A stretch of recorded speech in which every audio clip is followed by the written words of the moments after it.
Komið þið sæl og verið þið velkomin á þessa litlu kynningu á sölu síðu ferðamálasamtaka Vestfjarða.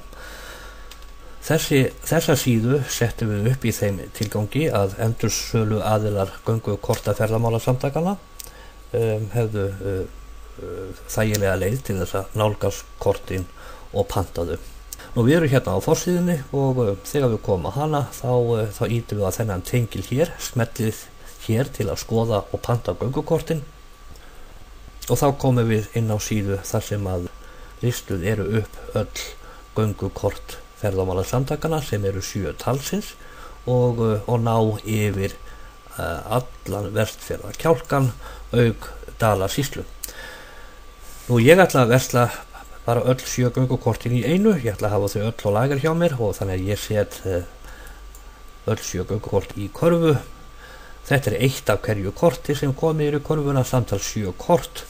Það er fljótt að fara hjá mér þannig að ég breyti þessari tölu ég allavega í 10. Þannig að ég sé mig þá með 70 kort og íti svo hér á uppfæra körfu. Þá er ég komið með 10 kort, eða þess að 70 kort réttar sagt, því það eru 7 í pakka og ég ákveð að ég selji meira af einu korti en öll að auki til dæmis þetta kort hérna, kort nummer 1, Hornstrandir og set það í körfu. Og sama sagan, ég ætla að hafa 10 auka kort af þeim, þannig að ég panta 10 af þeim og uppfæri körfu, síðan upphæðinni hérna 48.000 krónur og held áfram. Hér er ég búinn að fylla inn innskráningarskjalið með þeim upplýsingar sem þarf, það er nafn mitt eða nafn þess sem pantar, nafn fyrirtækisins, heimilisfang, póstnúmer og staður, kennitala fyrirtækisins, ég tilgreini hvar kortin verða til sölu og tilgreini auðvitað netfang. Þetta verði ég að gera svo ég fái þær upplýsingar til mig sem ég þarf á að halda og ferðamálasamtökin geti haft samband við mig. Nú þetta dugar okkur, við erum búin að setja inn allar upplýsingar sem ferðamálasamtökin þurfa á að halda til að pakka vörunni og senda til okkar eftir að við höfum greitt fyrir kortin og við höldum áfram.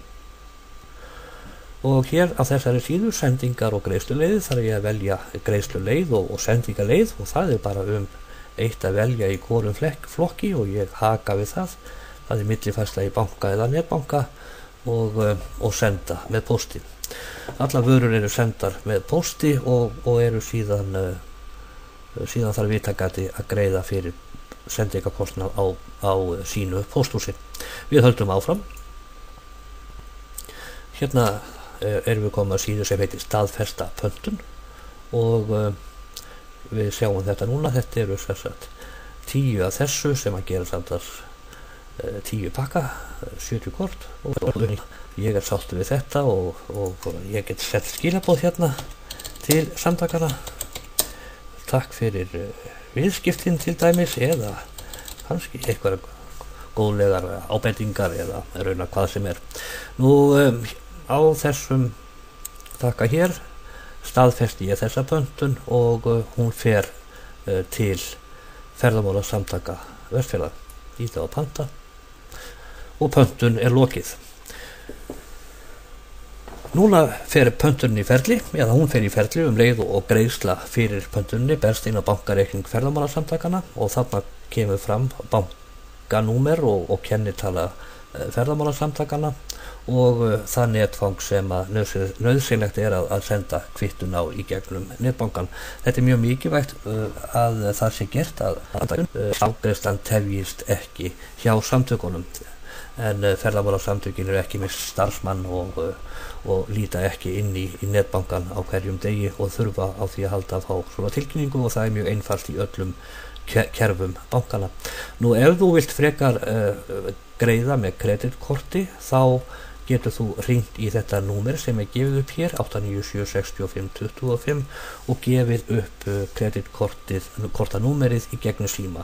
Við tökum ekki á móti kreditkortanúmerum í gegnum tölvupóst af öryggisástæðum.